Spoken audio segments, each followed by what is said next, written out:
So, ఎవరైతే తింగరోళ్ళు ఉంటారో వాళ్ళే అప్పులిస్తారు.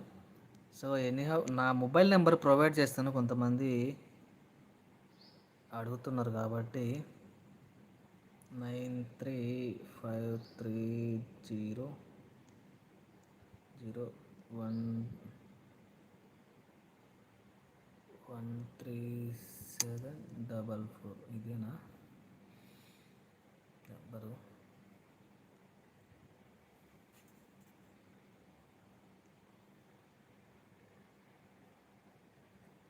అరే! అది నంబర్ కరెక్టేనా? నాది కాదు.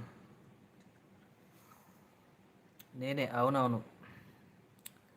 సో, చాలామంది లీగల్‌గా ఇక్కడ టైప్ చేయలేకపోయినా అంటే కొంతమంది తెలుగు టైపింగ్ రాక, చెప్పలేక, టైప్ చెయ్యలేక కొన్ని కారణాల వల్ల అడగలేని కొన్ని